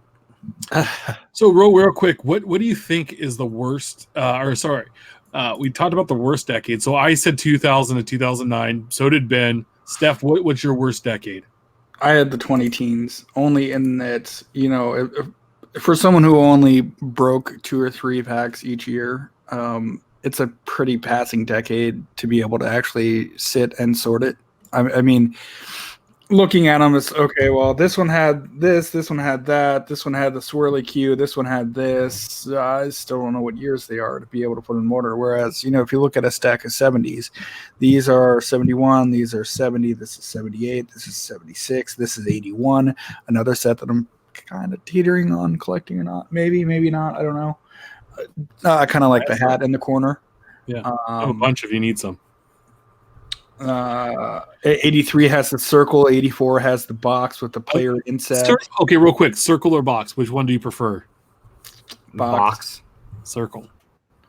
So Tim likes the poll, and me and Ben box. Can we all agree that maybe the best or the worst decade was like 2005 through 2014? We'll just kind of cross over. We'll take the 95 to 14. We'll take the last couple of years and then of this decade, and we'll give that first 2000 through 2003 a pass, and just kind of take and choose what's good in a decade or not. Hey, a decade is a 10 years. 95 to 2000. A decade is a 10-year span. If you want to get technical, it doesn't have to be consecutive, decade to decade. Borders or no borders? Borders. Okay, thank you. We're going to stop there talking about borders on cards, not, anyway. On the border? What makes a design pop to you? Like, what makes a design is eye-catching to you that you're like, oh, I like, we've talked about the other sets, but on specific sets, but what are some things that, is it photography? Is it the colors? Is it the fonts that they use? What would you say is your number one when you look at a card that you're like, oh, that's what I'm looking for? checklist aside, just that's visual. more of a current thing. But if I'm looking back at a set, the one thing that Topps does well, kind of, and one thing that Upper Deck does well, photography, Upper Deck's court. Well, it's because they employ our buddy Nick. Shots. Well, of course. Corsica. I mean, even when they had the baseball license, some of their photography is just leaps and bounds above what Topps is producing. I'm sorry, I'm partial to not super zoomed in, ultra crop shots of some guy's face. Show me the action. That's what the sport is. And some of the design elements that Topps does is good, but needs like a slight tweak. Like this year, 2019 Topps, if they'd have put the first name first instead of the last name, perfect 10-10 design for what they were going for. Just needed a slight tweak. Real quick, Corey, back half of the 80s are atrocious. How does anyone defend them? 87 Topps is hands down the best set they ever made. 88 was great. 89 was classic. They just didn't have the thing was those sets didn't carry 88 and 89 lack rookie star power because everybody was in the traded sets. Yep. So my question to Corey on that would be, what year did you start collecting? Because I think people that are our age, Tim, are very much in love with the late 80s, because that's when a lot of us were collecting and gobbling up packs. So maybe we are a little biased, but even trying to be objective, for me, a set like 1980s. I'm a man. my Bentley, my 5-year-old, tells me that all the time. He's like, "Dad, you're a man. You 40," and I'm like, "Thanks, kid." But doesn't he also like the human Astros too? Yeah, last night he's like, the A's are beating the human Astros, and I'm like, close enough, bud. The human Astros. I'm thinking about it for a second. I was like, oh, that is brilliant. That is great. The human Astros. So Ben, what makes a card pop off to you? I loved 86 Topps. Now, granted, that was my first pack. The black border. The black border. But the team names, the White Sox were white. The A's were green. The Royals were blue. Red. The Reds were red. And sometimes orange. I love green and gold because I think the colors affiliated with my favorite team. So anytime you can incorporate my team colors in a card's design, where if I'm just flipping through a stack of cards that's brand new, 2020, if I can flip through and I can pick up all the A's right away without having to actually look at the cards, I can set them aside. That's going to be my first thing. I don't think you should have the last name first like 2019 did. I thought that was dumb. They're just different. I think 86 would have been the best set of the 80s ever had the guys in traded been in the 86 set. If you had Bo and Will and Canseco, if you had the Bobby Bowe on the White Sox, if you had those guys incorporated, if they could have been in the base set, 86 would have rivaled 87 on just pure rookie star power and talent. Sure. Those two classes remind me of the 2018, 2019 rookie classes we have right now, where two good back-to-back rookie classes are going to carry product. We're going to talk about a little bit of that later in the show. What I like is I like fonts, and I like the color schemes matching. So Corey actually started collecting in 88, totally nostalgic for it, yet I admit they all look like trash. 87 looks like they burn well. There's nothing likable about 88 design. 89 puke. Thank God Upper Deck came around. So what do we want to see in this next decade as we hop into 2020 next year through 2029 in our 40s, our fourth decade life, Ben? What do we want to see? I want borders. I'm going to start right there. I want borders. # bring back borders. Okay, so we're there all together on borders. We kind of talked about the 18-19 class, and so a lot of people lately have been talking about buying, selling cards, and I think we've covered this quite a bit. Like, we've previously had like a buy, sell, hold discussion. I think it was trade, sell. It was like an MFK thing that we did with cards a few early episodes in. Myself, Tim, Ben. Yes. So I kind of wanted to go with you guys. I'm going to hit the four sports. When's the best time to purchase? When's the best time to sell? And then some other questions. We're going to talk about buying and selling cards just as a general thing. So, guys, when's the best time to purchase baseball cards to you? Midsummer and end of the season. So when you say end of the season, do you mean playoffs, World Series? Everything. November, December, award season. Okay. What about you, Ben? Man, I'm trying to. I don't want to make this complicated. I suppose it depends on what you're buying. Anything. If you're buying like current product, let's take vintage out of it. Last handful of years product. Current right, players. like team sets and inserts, you probably theoretically should wait on just because the price will come down when people are just looking to get it off out of their inventory. Hits, you probably should wait a few weeks after the product. But like parallels, we've had this conversation before. You're going to have to, especially low numbered ones, buy them when you see them, even if you have to overpay. But if you're buying like Chrome prospects and stuff, always wait out the market. Yeah, you might have to still overpay for guys like Wander Franco. But with Bowman Chrome coming up next week, there's one Oakland A on the checklist. I'm going to wait a couple of months to buy him, or at least a month, because I'm not paying $15 when I might be able to get it next month for $5. Okay. That's fair. Real quick, Tim Seberg just said, can you discuss worst trade you've ever made? We will once I traded 40 Ripken rookies for 40 Steve Sachs rookie cards. Love my Dodgers.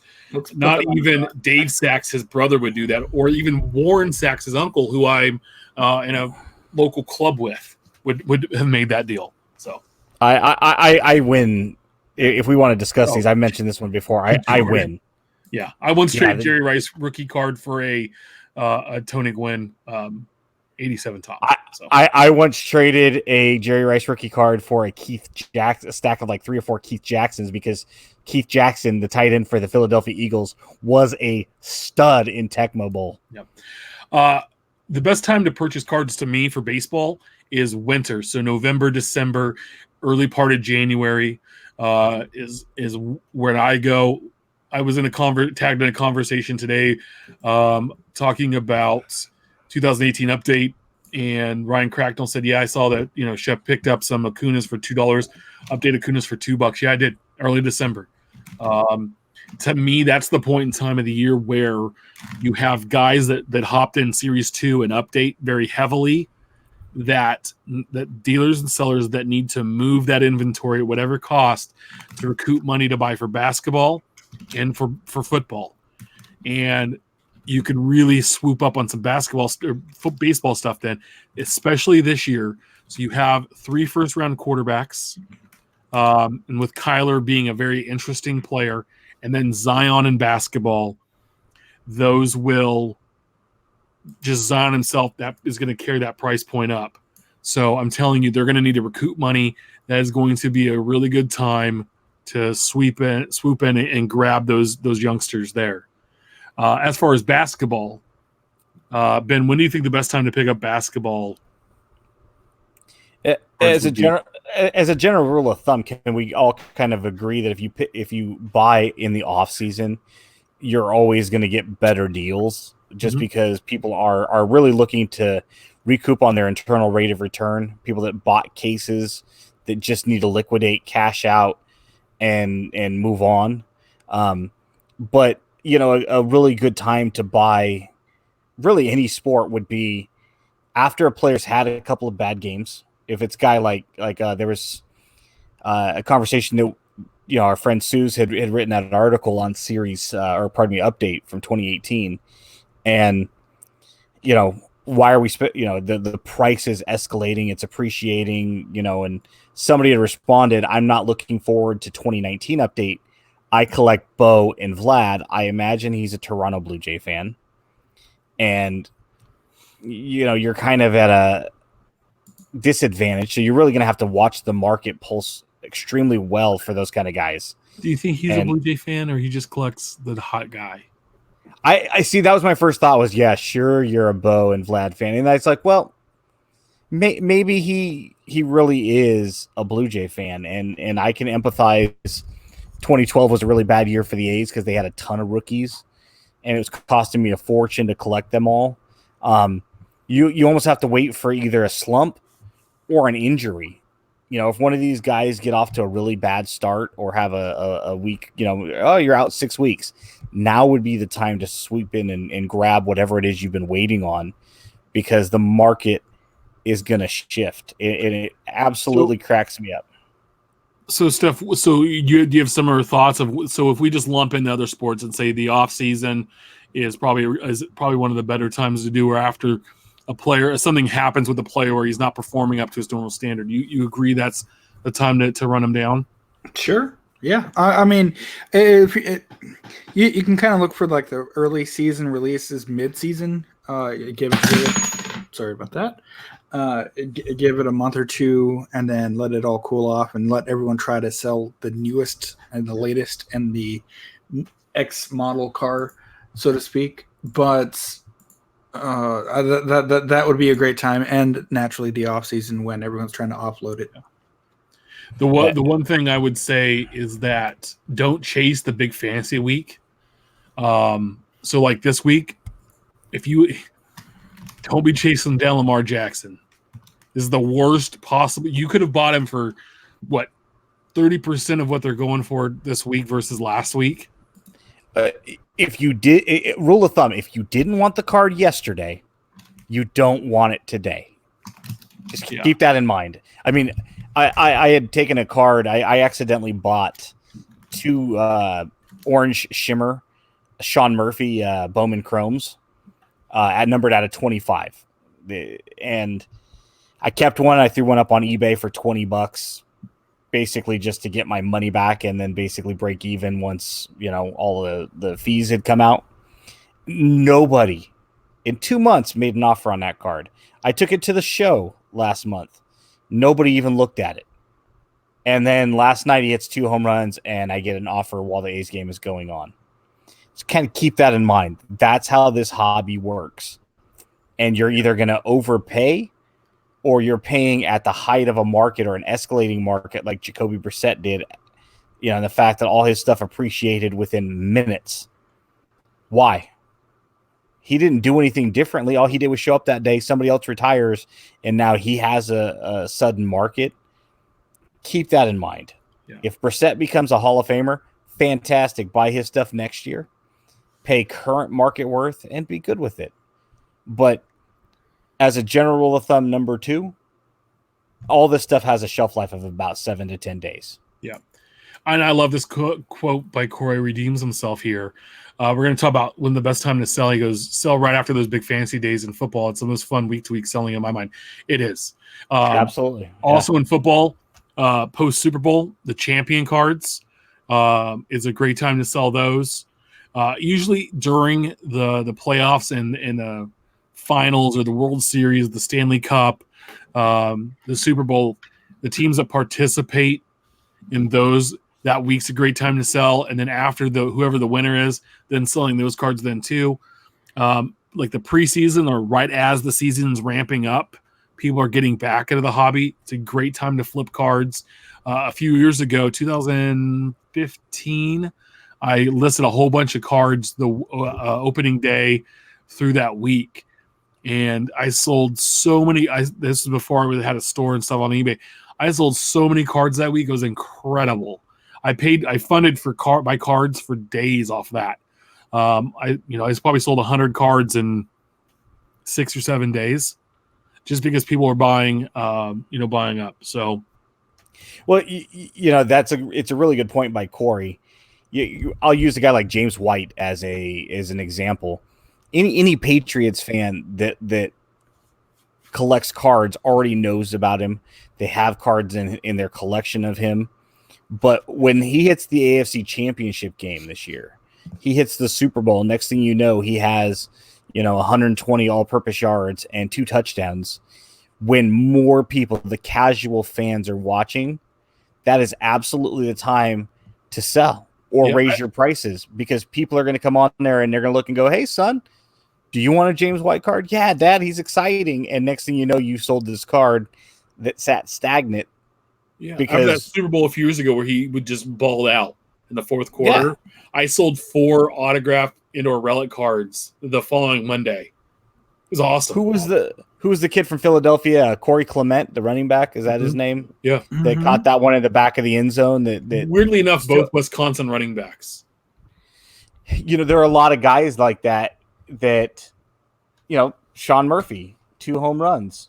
That was a valuable card yesterday, but it became more valuable to whoever bought it today because he hit 2 home runs, which he hit a third one tonight over 2 days. That's 4 already. And, 4 games that he started for the A's. Buying and selling is you just really have to understand the market and the fact that the market reacts in the moment. You want to go opposite of whatever the market is. So you want to sell what's hot and then buy what's cold. And sometimes you're gonna take some losses or you're gonna make some bad decisions, but most of the time you're going to win. We talked about it earlier, Ben. You never expected to pick up a second Catfish rookie, but you did because of the price. Right. I was never going to buy 20 Acuna update rookie cards, but they were $2. I'm like, this guy's a stud.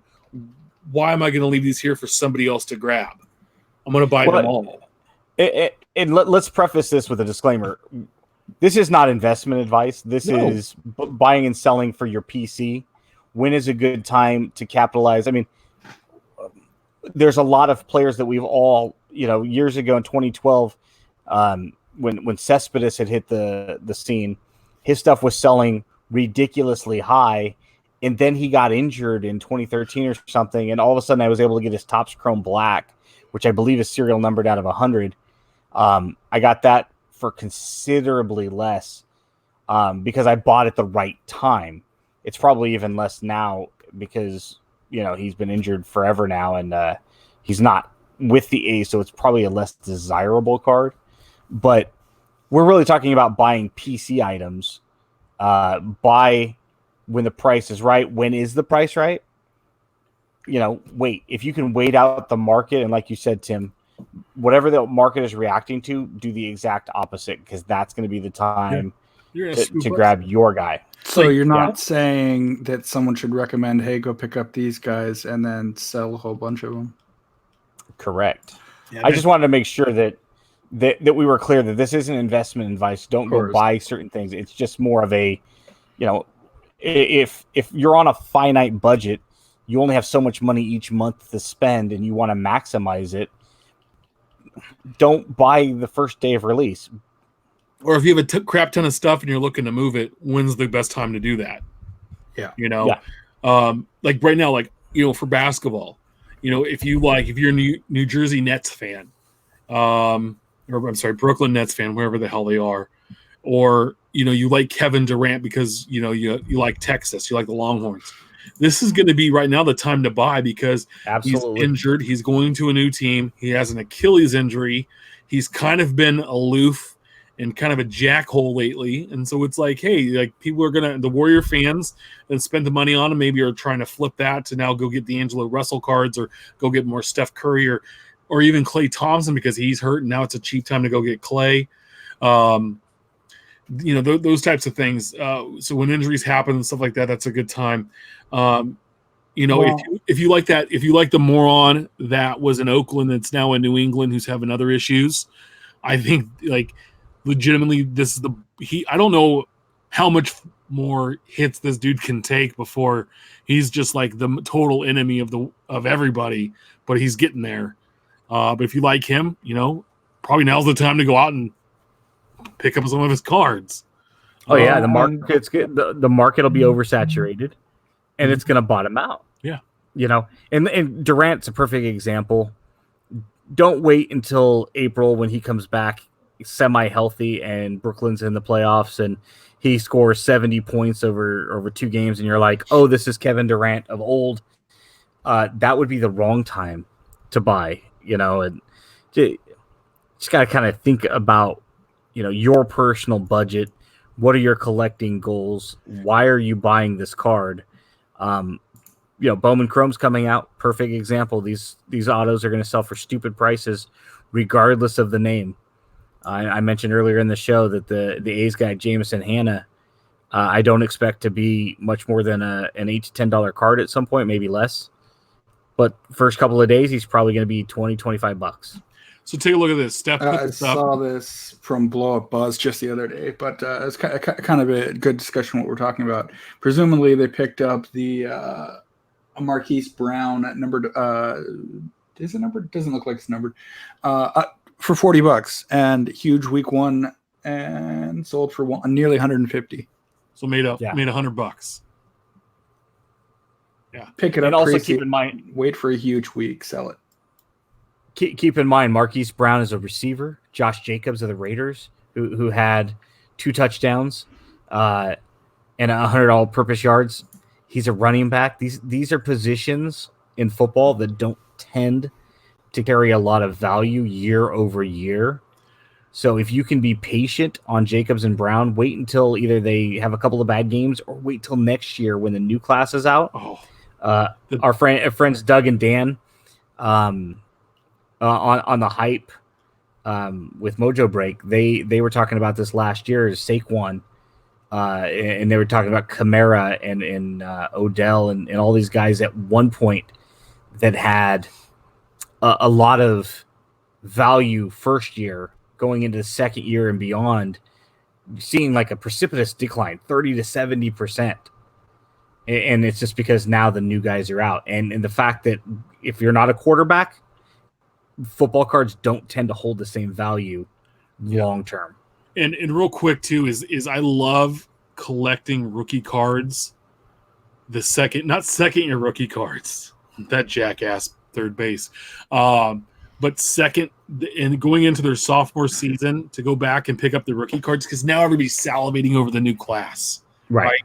That is the time to swoop up. Dude, I'm telling you right now, when basketball cards start coming out for 1920, I'm going to go back and I'm going to go pick up De'Aaron Fox, Marvin Bagley, Harry Giles, Bogdan Bogdanovic of my Kings.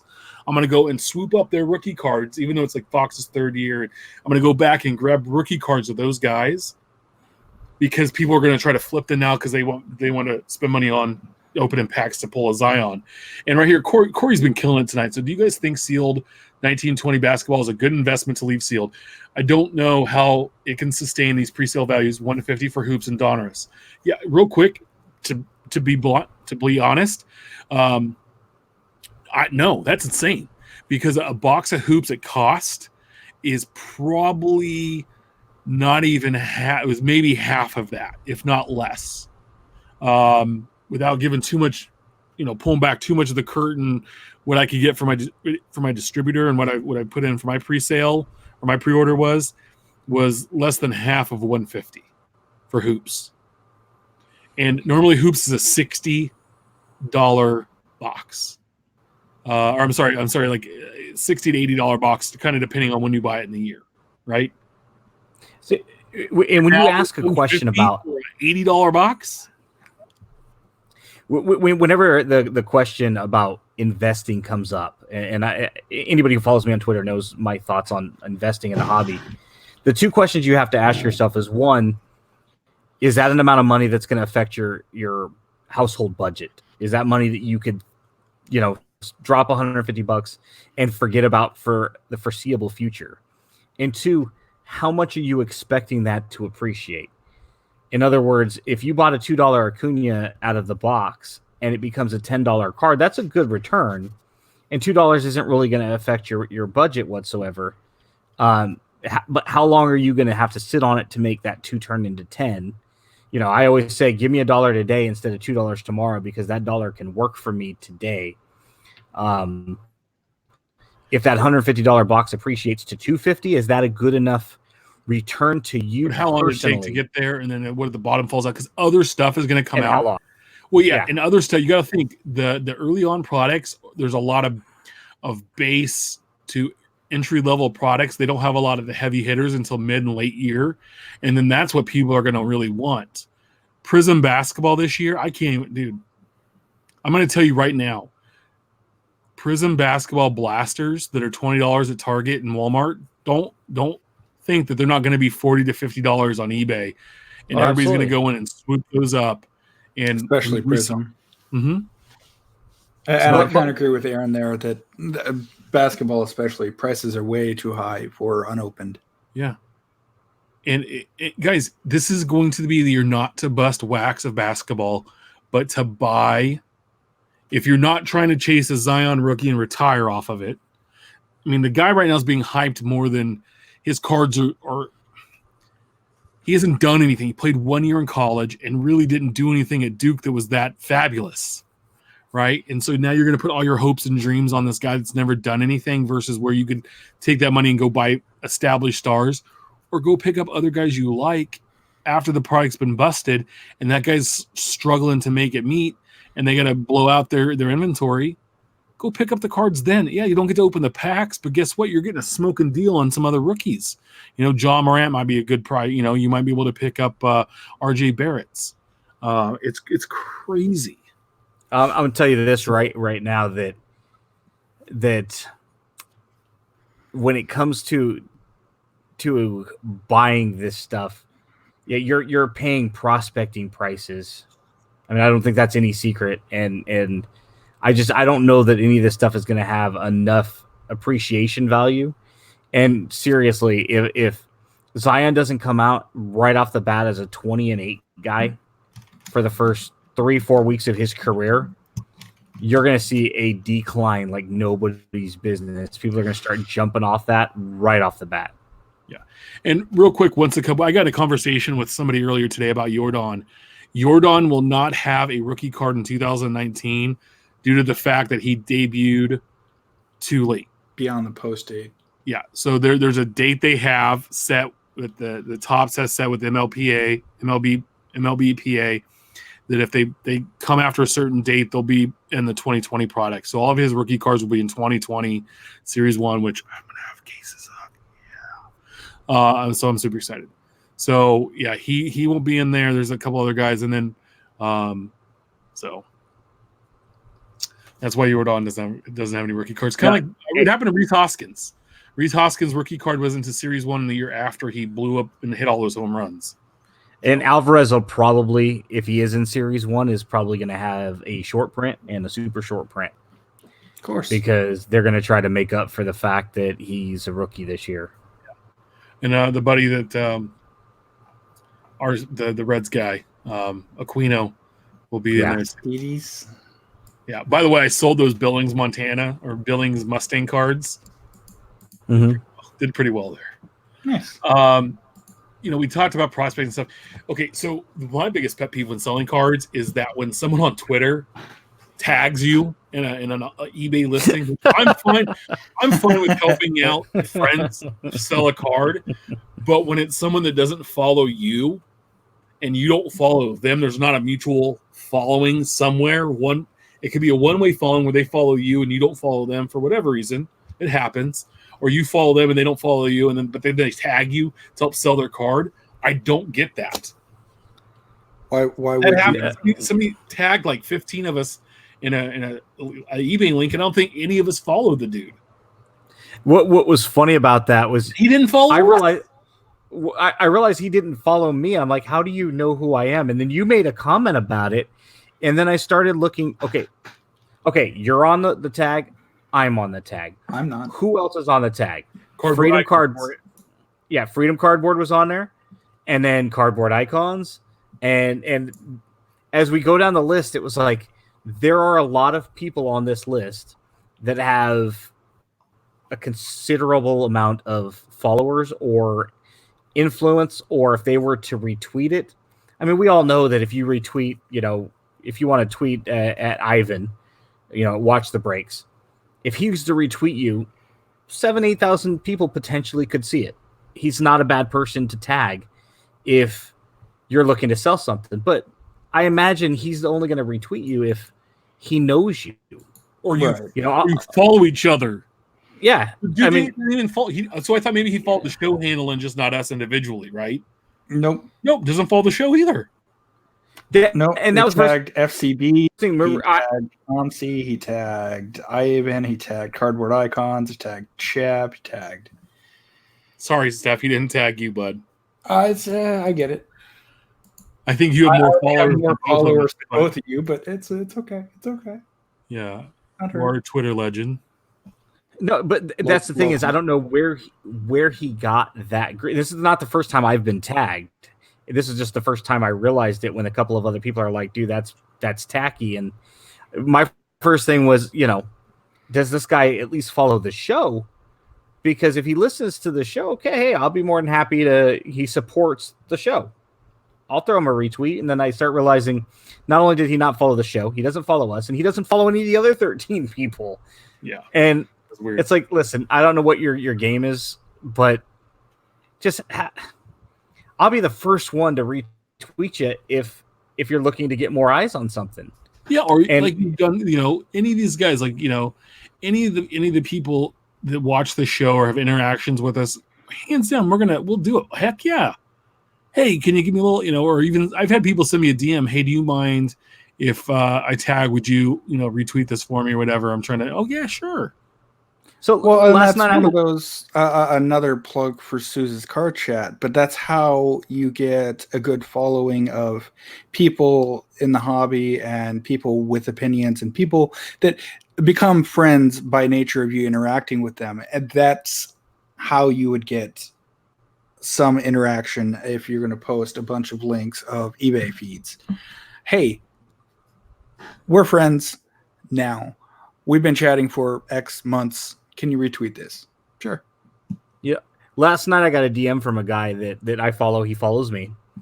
And he's like, hey, cards. And I said, I know some cards. I don't want to say that I'm an expert on everything. I said, what's up? And he's like, hey, I got a bunch of old shoe boxes. Would you mind helping me figure out what the price is? I said, okay. I said, shoot me a couple pictures. I said, here's the thing. If I don't know, I've got plenty of people I can, add to this DM that might be able to help evaluate it. Because if it's baseball, I can help to a certain degree. If it's basketball, football, or hockey, it's out of my element, but I've got plenty of resources. And he starts showing me stuff. First thing he shows me is a 1982 Topps Mike Davis, completely destroyed. And I'm just like, $10. gonna let you know that card's a penny or 2 pennies in perfect condition. In this condition, it's worthless.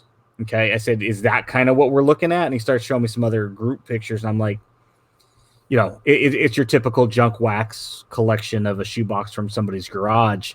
But had it been something more, and with all due respect, hey, I'm good with that. We all are. I don't think there's anybody that listens to our show that wouldn't be in that same position. But it's just poor tact to hit somebody up and tag people just to get eyes on an eBay auction. Sorry. So it's funny you bring that up. So I've been kind of cruising Craigslist and Let It Go and all those sites to pick up another collection or two because I see other guys finding awesome stuff. And I'm finding just dirt. But my favorite thing is the guy with the 88 factory set sealed of score for baseball, $250 for this complete set. And, this one guy had, he had some boxes of some old stuff and, it was mostly the junk, late 70s through, I think he said 05. And he wanted like $1,500 for it. And I was like, well, what rookie cards and stuff are in there? He's like, I don't know. And I saw just a streak of yellow, like a 5,000 count box where one row was just bright yellow. And I'm like, dude, like, maybe for everything there, I would think about $50. And he's like, well, that's, you're just embarrassing me now. I'm like, well, then you don't know what you're selling. So, and the funniest thing is that my in-laws live in a little tiny town on a street, but there's only like 7 houses on the street. And one of their neighbors was one of the listings. So I'm going to try to find out who it is, maybe go and visit them. I saw one guy who had an 87 McGuire and an 87 Canseco Topps, and he had $50 on it or something. And he's like, I'm open to offers, but no lowball offers. I'll block you immediately. And I'm like, what's the best you would do? And he's like, I'd do 30. And I'm like, I'm really at about 75 cents, my man. And he's like, I said, no lowball offers. I'm like, I'm literally paying you what they're worth. Okay, I'll give you $1.50. I will double the price. Yeah. And he's like, you're blocked. And I'm like, I love offer up. Yeah. It's a great way to screw with people because they just think that they've got gold. The world, yeah. So as we end the show tonight, we have week 1 of the NFL, but without Ben last week, we didn't want to do this, so we want to give our Super Bowl predictions this year. There's a common theme with our predictions, I believe. So Steph, who do you see in the Super Bowl this year? In Miami, I think they're playing, because we know the Dolphins are going to be there. Because good Lord, I think I might be able to go play for them and play back. I might have been put up to this, but I'm supposed to say that the Buffalo Bills are going to make it. Who put you up to that? That's yeah. What year do they think it is? No, I mean Buffalo's not bad, but who would put you up to some random team? A certain mother and son combo in New Jersey. No, I love them, but they're not making it. They're not going to make 500 this year. Right. AFC, you got to go either Chiefs or Patriots, and No. And I can't give me. Hey! Shh! Just let it happen. What is the I was matchup? going to say Patriots because I can't choose against Tom Brady in a championship round, unless they're playing certain teams. And homerish, but you got to stand for your team. I always choose the Minnesota Vikings. I sometimes put down a $5 bet. They never make it. If not, go with New Orleans. I hate to say it. You can't even pick. That's right. Anyway, so who'd win New Orleans and Patriots? I'm giving you Minnesota and the Patriots. I'll take it. Who's going to win that Super Bowl? Minnesota, of course. Okay. Ben, now the Patriots. Who are your two teams, Ben? Did you just say you have to go with your team? I'm a Raider fan. I'm not choosing the Raiders. But we actually have a good team. The Raiders away last year, and you were a free agent. No, you know how hard it is to try to choose a different team. I mean, so I know to pick a hockey team.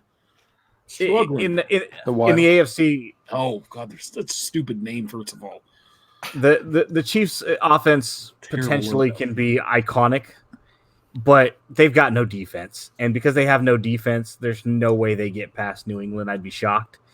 New England is a machine. Assuming that nothing happens to Brady, the Patriots have to be the AFC choice, whether you like them or not. In the NFC, one team, but there's 3 reasons. I chose the Green Bay Packers. 1, because it trolls Steph. 2, because it's green and gold. We're looking for 3, a new show host. Audition start on Wednesday. 3, one of my best friends who passed away a few years ago was a big Packers fan. So I had Aaron Rodgers on my fantasy team for years. So I've always kind of had a soft spot for that team anyway. And you couple it with the fact it was his favorite team. They're green and gold, and screw Steph. Yeah. I mean, how could I not pick the Packers? I'm going to root against the Vikings every week this year just to mess with Steph. It's too early to make picks anyway, but yeah, go with it. Mine is the Patriots. Obviously, I don't see. I mean, the Chiefs could challenge them. If the Chargers could ever stay healthy, I mean, they already lost Hunter Henry, and Mike Williams got hurt in the game. They might have a shot. I mean, the Texans looked pretty good, but their defense is suspect, I think, in the back half. And their coaching, I don't trust Bill O'Brien. So, Patriots there. And then the Saints. I think the Saints have it put together. I could see the Packers. I really do. But it's, again, can their defense stand up? And I don't know if they're quite there yet. The Bears have a really good defense, but Trubisky, I called that interception and turnover. He can't throw to the left. Yeah. Trubisky's garbage. Yeah, he is not good. I mean, the one team that we didn't mention, I think the Saints, I think, obviously the Packers. I think the Vikings have a chance, but I wouldn't put them ahead of either the Packers. The Eagles. The Eagles are loaded. Oh yeah, Yeah. no, and the Eagles was I was getting there. The Eagles are the other team that could really challenge the Saints, and I'm going to pull for the NFC team because I do not want the Patriots to win anymore. I'm just sick of it. And like Aaron K says here, I hope the AB blows up the Pats. I agree, but so guys, this is any final thoughts before we head out tonight? Well, since we just mentioned Dum Dum, I hope that he is innocent of his recent charges. I hope for the sake of everybody involved, nothing happened. Yeah, but did you see the emails, the supposed emails that came out? Yeah, I was listening to Nick Wright at work today. I'm surprised he did them verbatim on his show because they're very. Very... and God, what he just sounds like such an educated guy too. Yeah, it was like somebody, one of the best tweets of the year, man, the other day when Tyreek Hill went down with an injury, and we never want to make light of somebody's injury, but somebody's like, man, I hate to see that injury. Couldn't happen to a nicer guy. And I was like, that's funny. I mean, sometimes it's okay to laugh at the sarcasm and the humor, but no, I mean, one last thought on 9/11. Hey, thoughts and prayers. I know it doesn't mean much that you say that, but obviously everybody was touched in a certain way. So we just want to make sure that we keep everybody that was affected. People lost families. Something that really was amazing yesterday was being September 10th. It said, remember that 3,000 people 18 years ago were spending the last evening of their lives with their family and didn't know. Yeah. One of the best people that has a connection to this that didn't have a connection that day is Adam Schefter. His wife lost her first husband to one of the towers, and they had a child or two together, and Adam has a child with his wife, and so it's a mixed family now, a new family. And the stories he shares, and he always brings up the previous husband, and he talks a lot about it. And I think that, maybe he doesn't have a family if this doesn't happen, right? And how that changed his life in a different way, but how he celebrates the other man that was in his wife's life like a brother.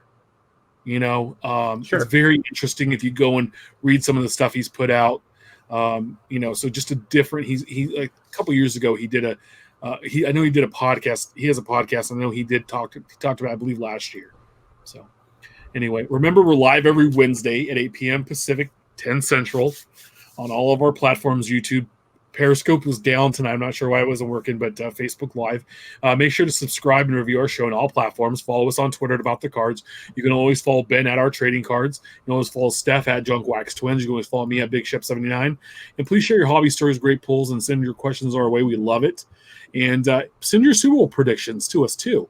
So that way, if you can go back and be like, man, so on September 11th, before week 2 kicked off, I had the Super Bowl picked. I was right. And maybe if you are, maybe we'll do something cool for you. So, indeed. All right, guys, we'll keep collecting, and we will see you next week. Let's talk next week.